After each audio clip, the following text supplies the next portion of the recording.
digitaljamsessions.com. Hello and welcome to this Digital Jam session. Today we're joined once again by Kathy White from CEW Communications, and we have with us Oscar from Unity. Welcome back, guys and girls. Hello. Hey. Well, why don't you explain very briefly for our audience exactly who you are and what you do? Because the last time you was with us, Kathy, you were somewhere slightly different. So why don't you tell us about your transition? Yeah, of course. So I have two slightly different hats. So the first hat and the transitional hat is I have launched my own business in the last 6 months. So as a company, I'm still a nappy, basically. I'm a welcome six-month-old. welcome to the jungle. Thanks. So CEW Communications is a partner for scaling tech businesses. So we come on board to work with them in order to establish their key messages and the best channels in which they can reach their customers. So that's everything from social media to PR to events content curation through to guest writing, blogging, everything like that. And my other hat is I am one of the directors of Geek Girl Meetup UK, which is all about empowering women in technology. And of course, the thing that we should let everybody know about why you are so qualified as CEW Communications to be doing all of those wonderful array of different things is because, of course, you were formerly the head of the charge when it came to the Tech Cities marketing and communications. Yes, so previously I was the head of communications for Tech City UK, and prior to that I was the communications and marketing manager for Seed Camp, which invest into tech startups from around the world. And before that, I was in agency land. So I worked with a variety of different kind of tech ecosystem players. So everyone from TransferWise and Etsy through to Index Ventures and Seeders. Lots and lots and lots of different people that are kind of well-known established names within the industry. In other words, you're very overqualified. Yeah, I did like some weird maths the other day and kind of figured out that through all of the work I've done at Seed Camp, Tech City, my agency background, all of the mentoring that I've done at a variety of different accelerators, I can now say that I've been in industry for 5.5 years and I've worked with over 250 companies. Yikes. That's a lot of companies. Oscar, let's talk about what you do at Unity. Let's explain to people exactly what you do at Unity, because you are an evangelist. And I've had a couple of different people ask me recently what it means to be an evangelist for Unity or for Unreal, because there are evangelists for both of you. And I just want to clarify exactly what it means to be an evangelist for our listeners. Yeah. It's difficult because it's nothing to do with religion, but it is kind of like preaching the good news of your technology, if that makes sense. So our job is to go out there and help people understand what we do and how we affect the market and stuff like that. Wonderful. I'm a bit different from most evangelists because, and I think we'll get into this later, I'm not technical, which is really hard to be an evangelist in the tech industry and not be technical. Yes. But the reason I get away with it is because I'm old and I've been doing lots of things. No, let's be clear, Oscar, because you're a legend in the games industry. Let's just be really clear. I do. It is quite funny when I get jokingly introduced as the godfather of mobile games. I completely don't deserve that. But it is hilarious. I'm sorry, but when you've been around a certain industry for long enough, you just have to live with it. That's just the way that people will introduce you. But the thing I try and do is really, and again, I think this is going to be relevant later, what I try and do is help people understand why games tick the way they do and the skills that you need and how you be successful in a world that's constantly changing. And the funny thing about, this kind of old idea of being around for a long time is that, you see similar things changing and churning and patterns forming, and there's still a lot of patterns that apply to us now that were still relevant 20 years ago. So here's the thing, is you've alluded to it a couple of times now, but the topic for today is a conversation I want to get into, just because I was at a couple of different panels recently where there was this question that was raised that was almost kind of like you need to justify why you are in, whether it's the games industry or the tech industry, if you don't code, if you don't actually know how to code, or you're not a developer per se, what is your justification for being within the industry? And I kind of felt like it was about time that we had this, we kind of, break it down a little bit. Maybe just, brush aside some of these myths that exist, that in order to be in the tech industries, you really do have to be a tech geek and do coding and all of these other labels and misnomers that really mean absolutely nothing. Because I think we can prove here within the context of this conversation, two very experienced people within the games industry and the tech industry respectively. And I'm reasonably confident, unless you've both been taking, evening classes and not telling me about it, that you are not coders. So I want to kind of get into this in the first place, just in terms of, from your perspective, Kathy, what the perceptions are for somebody who is in the tech industry that, can sit there and hold a conversation about exactly what needs to happen, but isn't necessarily going to sit down and write the code. I'm curious from your perspective as to whether or not you think that is an assumption or an expectation that some people have when they meet you. Yeah, I think they do. And the problem is, and it comes all down to semantics, really. So when someone says to you tech, what is the first thing that you think of? So we use tech as a way of talking about an industry, and tech is certainly an industry, but it is an industry that underpins so many others. So tech really is, it's an enabler. It's a piece of hardware, it's a piece of software that enables something else to occur. And that can be in a variety of different industries. We have this old school idea that tech is, geeky guy at computer coding or playing with computers in some way. And it's a really, really old school way of looking at the industry, basically. I think there is an assumption that if you work in tech, if you're not within the tech industry, I think there's an assumption that if you work in tech, you are coding, you are building, you're doing stuff like that. But really, that's not what the tech industry is at all. I think you're right in as much as it's more of the infrastructure, the framework. It's the cornerstone of what you layer on top of it. So in the same way that you put different types of bricks and mortar on top of that foundational structure, it's very different what you end up with. Yeah, I mean, I like the bricks and mortar approach because, basically you think about any operation, any business that is operating, they are based in a building. Now, you wouldn't say that they are in property, right? It's a business that's within a building, and it's effectively the same with technology. I mean, we talk about all of these different areas of tech, and they are businesses that are ultimately enabled by technology, but they work within a core area or provide a core service. So that's why we now have tags such as financial technology, fashion technology, and all of these get simplified down to fintech, fash tech, med tech, music tech, ad tech, mad tech. It goes on and on and on. It does. And on and on. It's a very long list. But the frustrating thing really is that actually the tech word still has to be there because ultimately these businesses, they are tech enabled, but the tech bit needs to disappear because actually what they're trying to build is a product, is a service that is within an industry, and that industry is everything from fashion through to banking.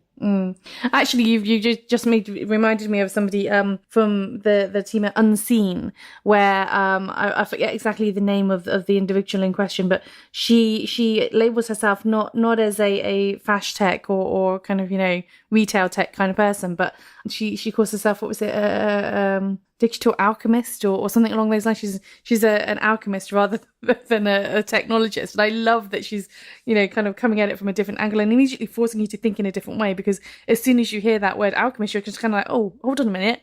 So it doesn't necessarily mean you're coding tech, but you're doing something very scientific. I get that.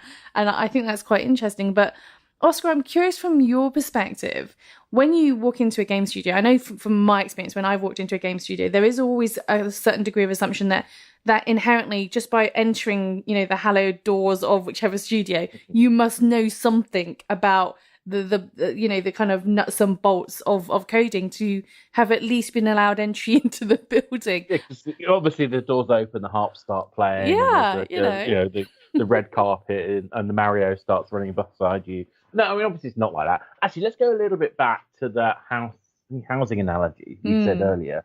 Because if you're in the building trade, you automatically assume that you're the person who puts the bricks down. Or, where do we think about the plasterer? Where do we think about the guy who's the electrician? The plumber. Guy can be a generic term. I have a friend of mine who's a plumber who decided that being a PhD in biology wasn't good enough, so she decided to retrain as a plumber. So, you think about this stuff. It's like And there's some incredibly complicated things that go on, in terms of, sewage management and making sure you get clean water. And there's a whole bunch of technical problems that are going on in building a house. Do you know, it's interesting that you say that, because it is very accurate in as much as most people's perception of building is labourers, as in the people who put the bricks and the cement together. But they're really not thinking anywhere beyond that in terms of other roles and other things that need to happen in order to even facilitate and allow those people to get on the building site in the first place and put those bricks and mortar on the site. Precisely. And if you think about a game, okay, so what's going on in a game? We have some code, that is true, but without a designer, without artists, and even artists break down into things like environment art and, front end, back end, all that. Character art, yeah. well, but also art technology. How are you going to deliver the technical pipeline for making that art happen? How are you going to deal with the way the graphics engine works? How are you going to deal with the way the animation works? And there's a whole bunch of different practical kind of skill sets. Now, I mean, don't get me wrong, it sounds very complicated, but I'm talking about a triple A kind of setup, which might have dozens of people. But even in an indie studio, you'll have a division of labour. I mean, they'll use an existing engine, so they'll use something like Unity or some other providers apply, obviously. Am I allowed to say it in the same call? You can, I can't.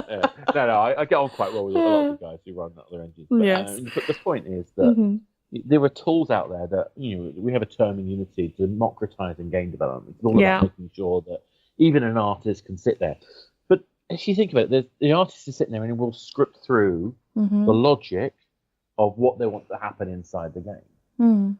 Then at other levels, there are other kinds of coders who will deal with how the different computers talk to each other, sort of the network code of things.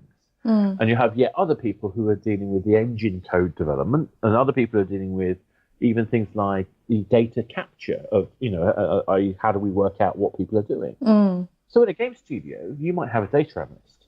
Oh, yes, absolutely. Econometrics is the thing, Oh, exactly. So you've got people who, 5 years ago, 10 years ago, you wouldn't have thought about being in the games industry. But the skill sets are vast and broad. And that's what I love about games, is that it's one place where engineering and art and music and narrative, all these beautiful human things come together in one place. Do you know, it's interesting if we follow through on the building analogy. I remember somebody once telling me about some of the buildings in Canary Wharf and how there is one individual who's some kind of consultant, and he comes in and he will do all these various calculations for big skyscrapers, huge tall skyscrapers, because they have problems with shifting sometimes, when it gets very tall and the wind blows them at the top and all that kind of malarkey. And this person, what he does is he advises them on things like inserting pendulums into the building to actually counterbalance the weights that the wind is applying to the side of the building at the top of the building. And so sometimes he will walk in and he'll be able to make the exact adjustment and say you need to put a fraction of a milligram of weight onto the pendulum in order to stop the unbalance that you have at the top of the building, or whatever the thing may be. And it's such forces or whatever it is. Yes, yeah, and it's such a specialist thing. It's like I've never heard of it before until this person told me about it. And but it is such a dedicated specialism type thing.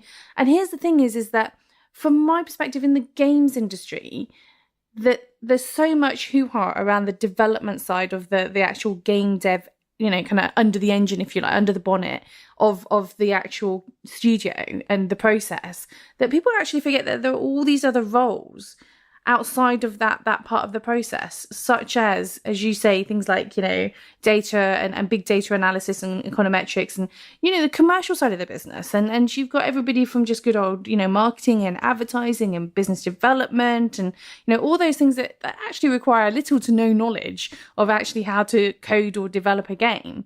But I think there is still this common kind of, I don't know what the antithesis of a rock star is, but it's kind of the tech geek version of that, which is the assumption that's what all people in the games industry, all people in the tech industry are like. They turn up and they're doing these type of very specific dev techie type things.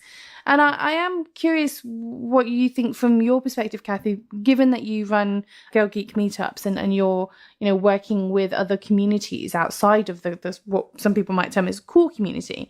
What do you see as being some of the kind of inherent solutions as to how we could go about trying to shift some of those perceptions and those attitudes around the fact that there are some certain expectations that do make it incredibly difficult for somebody who is non-technical to really be able to take that first step into the industry, when it's so incredibly intimidating to think that you can't step into the industry because you need to have that particular skill set or that particular knowledge.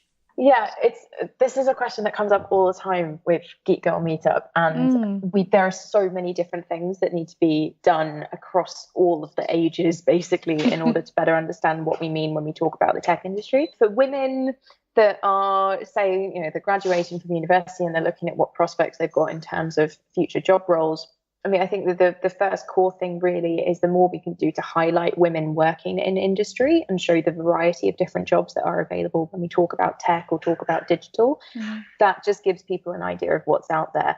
For people that are looking at specific jobs in specific industries, so say hypothetical, someone who's thinking about getting into medicine or into the kind of medical practice but isn't trained as a doctor but just kind of wants to work within that field, or if it's something like fashion or even kind of media, I push on anyone to look at startups and to look at different companies that are much smaller and working in that environment.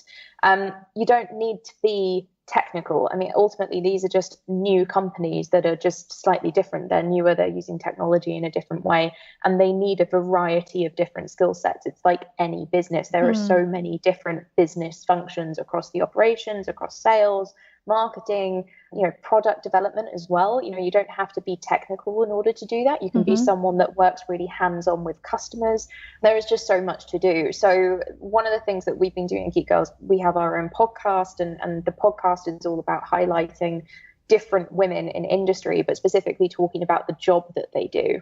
So it's tech, but it is, here is a product designer, here is a COO, here is a founder, here is a female entrepreneur that's decided to build a company, and she's not technical, but she knows her stuff. So that's one of the other big things. The other thing that I think really needs to change is we can do a lot in terms of highlighting role models, but unless there is a broader understanding of what the tech industry is and what the tech industry is doing, it means that someone who is maybe talking to their parents or is even younger and actually looking at what they should be studying, they're still surrounded by a really closed network that could have kind of embedded gendered assumptions around different industries, and they need to be educated as well.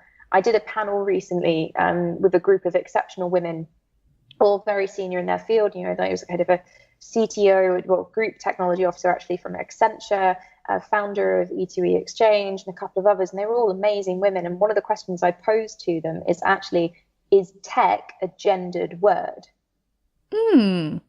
Now, but think it all comes down to your own personal assumptions that you have when you hear the word technology. And there's a lot to be said for what advertising, media, books, schools, teachers, parents, all of these different things that surround everyone, and especially a child growing up, are doing in terms of establishing what technology means and the general assumptions that go with that, which is tech is for boys and girls should go and do something fluffy. Do you know, it's interesting that you say this, because culturally it is one of those things that by the time they get to school, it is kind of a little bit too late.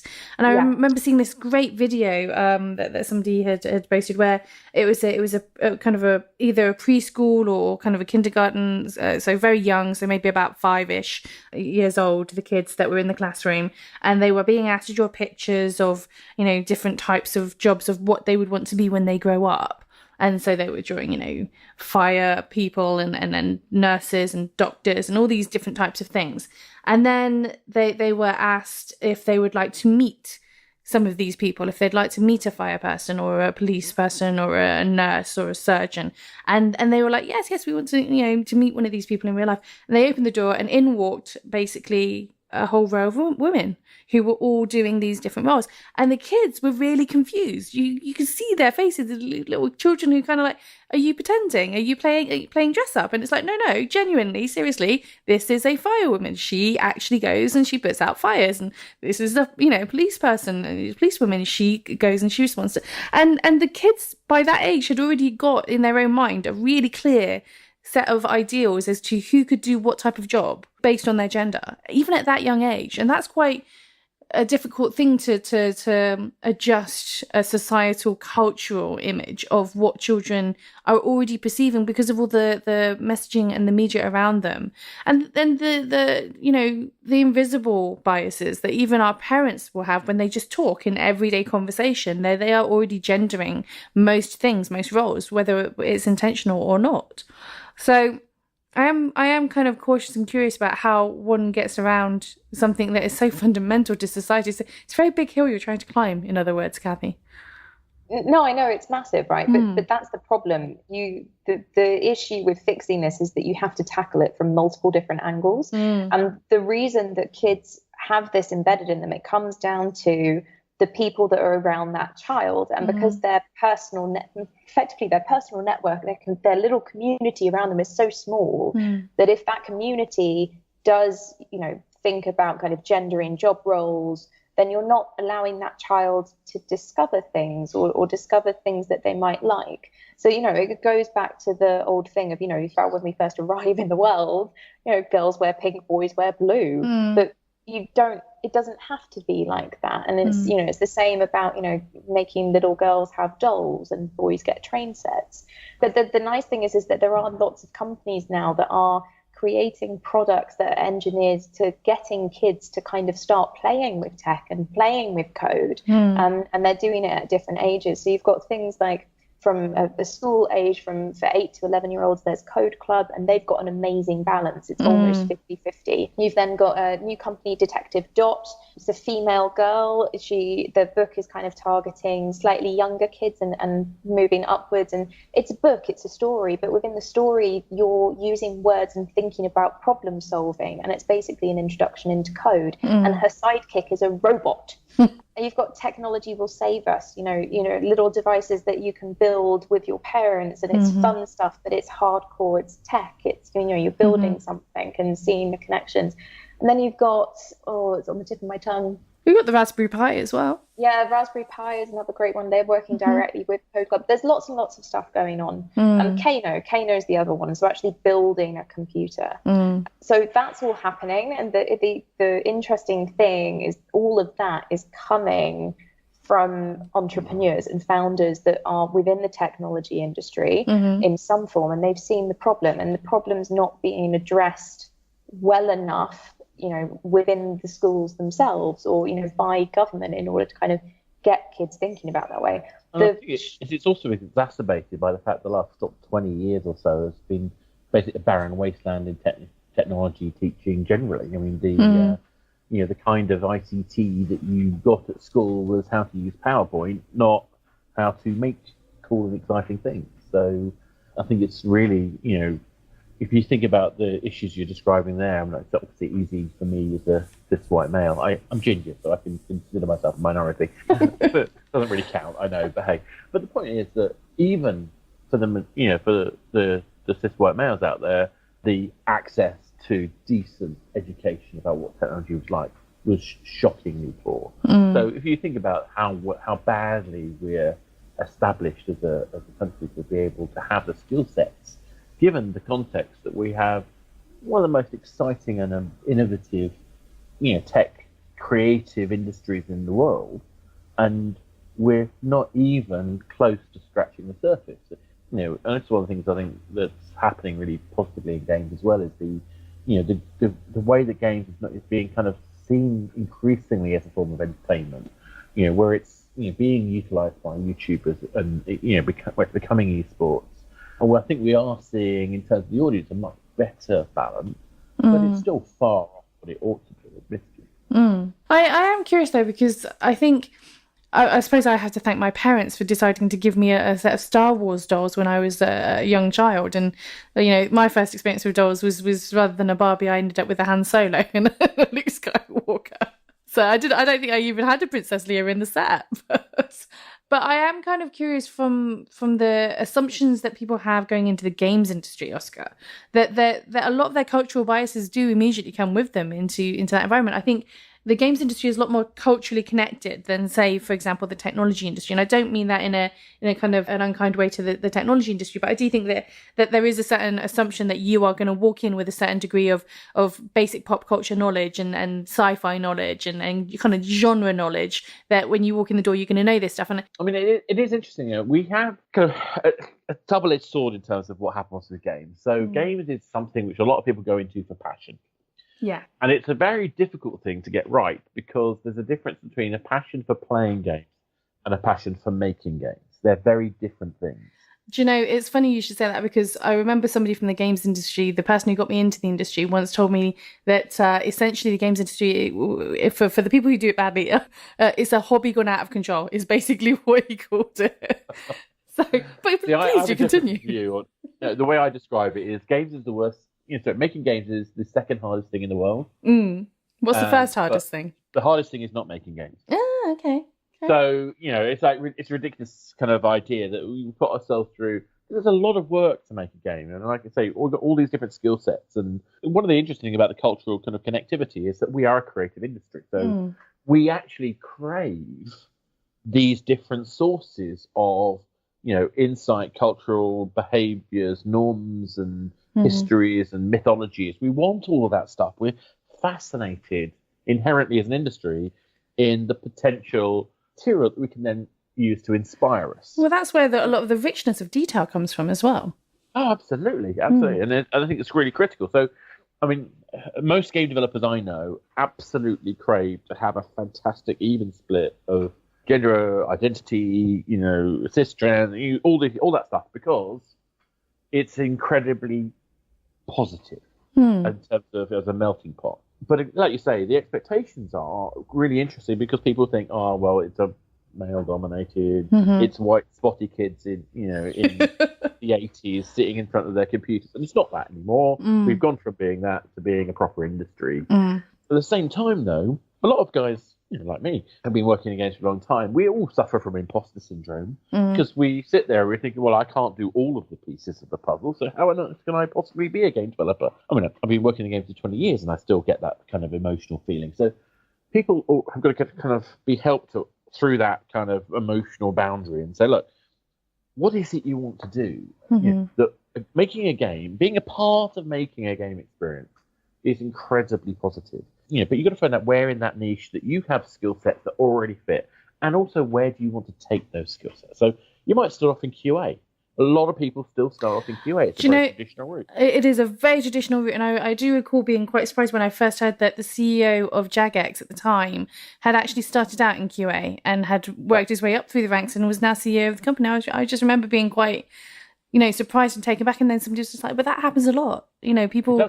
That's the first role is through QA or customer services. But if you talk to testology, for example, those guys want to encourage you to realise that QA can also be a career in itself. It's not just a one trick pony. It's not a stepping stone to somewhere else. It's an actual function. Same with community management. A lot of people from community management end up doing other things. Oh yeah. People who are doing game journalism end up getting involved in the industry. I think the point is that it's like everyone's got a book in them. Everyone's got a game in them. The point is about finding other people of passion whose skills complement your own and find the right tools to realise. So here's the thing then. Rather than ask the usual question that we would ask at the end of a digital jam session where we talk about, what is the big change that you think needs to happen, I'm going to ask you this instead. Assuming that our listeners, somewhere in amongst all of our lovely listeners, there are people who are thinking about getting into whether it's the tech industry or the games industry, and they're sitting back and they're kind of going, but I don't code, I don't know tech, I don't know any coding languages, and they're thinking about what school, night school class they're going to have to take in order to learn how to develop in C++ or whatever they're going to do.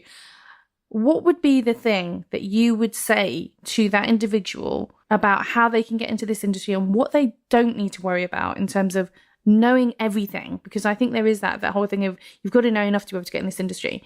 And I want to start with you, Kathy, in terms of what would be that thing you would say to somebody who's looking at it from the outside, looking in, kind of going, how do I get through this glass door? I think that the big thing is everyone has skills. you've got transferable skills that you can apply across multiple different types of businesses. So I think the best thing to do, and this was very much my experience, just get into it. And it doesn't matter what role you do. I think startups themselves are an incredible way of just learning very quickly a variety of different skills and getting a little bit more knowledge about what's happening in the industry.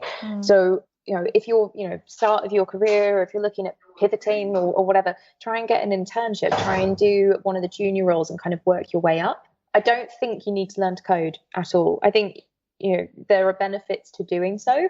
If you want to make lots of money, then do. They're in high demand, coders.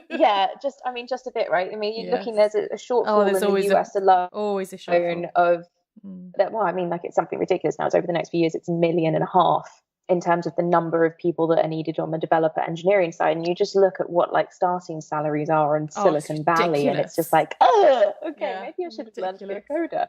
But coding is not for everyone, and it's something that's not for me. My love is the communication, it's the talking, it's the creativity, it's thinking about how you get your technical product or technical company in front of people that are not technical. And there are so many different things you can do. So I think my big thing would just be get a route in, and you'll find, I find, at least with startups, that is a very good way of doing so. Okay.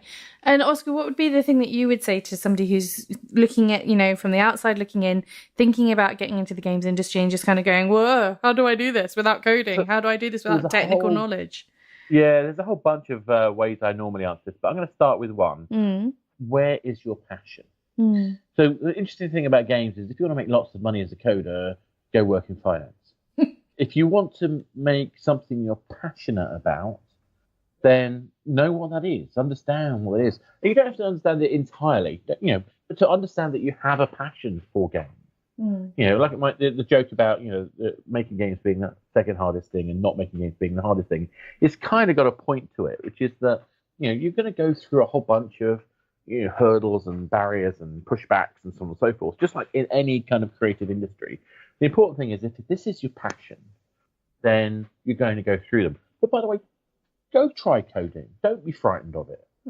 Go download Unity or one of the other kind of engines and try making a couple of the example games. I'm not saying go become a coder. I'm saying learn a bit about what code looks like. And you might find it demystifies it. But it stops being about this kind of crazy, difficult thing. Instead, it says, so all I have to do is I need to, place a model, which somebody else has made in the 3D platform, put it into a scene, have a trigger that means that I map the button press to something. That causes the figure to start moving. Here's a line that figure's going to follow. Here's something, animation that means the legs move. It's all broken down into component parts, which are all very easy to understand. So don't be frightened about what tech means, whether it's games or otherwise. It is simply a series of understandable steps to deliver something valuable to the user. I'm going to reiterate on what you're saying here, because I think it's actually quite important that there's a lot of people who are really intimidated by the idea of stepping into coding and tech as such. And tech, by tech, I'm labeling the entirety of anything to do with technical skills. And it's kind of interesting what you're saying, as much as knowledge is power. It's like knowing what it actually entails is such a powerful thing, because it isn't that complex. Coding at its barest, base level form is just logic. And you're just going through a series of steps to understand the logic of a thing versus anything overly complex just because it looks like a bunch of numbers and letters. It doesn't, it is actually very straightforward. It's very logical. And, what I would say to people is, look, if you've ever used WordPress or you've used, Wix or Weebly or any of these other, website building CMS type programs, then the likelihood is you're pretty much going to understand how to code, because it's not that complex, especially when you're using platforms like perhaps Unity or the other one, which we won't mention here. But, there is a lot of just drag and drop involved. There is a lot of basic assumption. Well, if you put that thing there, then you can't put the other thing there because, they conflict with each other. It's kind of very logical. And I think that a lot of people are intimidated because of the fact it's coding and because of the fact it's technology or techie, that they immediately become very intimidated by that. It's kind of like the same for people who might be, not very good at math. And so when you say finance and accounting, they immediately freak out. It kind of feels a little bit the same, where there is this inherent misunderstanding of what it means to be in the games industry or the tech industry, purely because it means that you have to have some kind of technical skill, which in reality you really don't. You just have to have a good logical mind. And whether you end up being an artist or a marketing guy or a product designer or any of the other kind of vast myriad of parallel skills, that's a much better way to describe it. Having that little bit of understanding of what tech means will really just make it a lot easier for you. You don't have to feel worried about whether you should argue about whether this makes sense, because you can just have a conversation and they will be able to sort of break it down to logical steps and work out whether what you want to happen happens. Okay, well, I think the main message is here, don't let fear hold you back. So, having said all of that, I would like to offer our listeners a way to be able to find out a little bit more about what you're up to. We asked you to do that by sharing with us your social media handle of choice. So what would that be, Kathy? So my social media handle of choice is Twitter, because I love it. I am at Kathy White 10, and that's Kathy with a C and 10 as 10. Wonderful. Thank you very much. And Oscar, what would be the social media handle of choice for your good self? Again, Twitter is that place. I have the unfortunately historic title, which is always terrible to spell. It's my old role-playing game character name, which is at Athanasius. So Athaneus. Wonderful. So that's, I was going to repeat it, but hey. We'll make sure it's in the podcast notes so everybody can see exactly how it's spelled. But thank you so much for joining us, and thank you for listening. If you enjoy this content, don't forget to subscribe and review, and follow us on Twitter at Digital Jam Ltd. Thinking of launching your own podcast? Speak to the GL Pro UK team, who handle all of our podcast service needs. Tell them that Digital Jam Session sent you, and you'll get 10% off your first order. Find out more at www.glpro.co.uk. DigitalJamSessions.com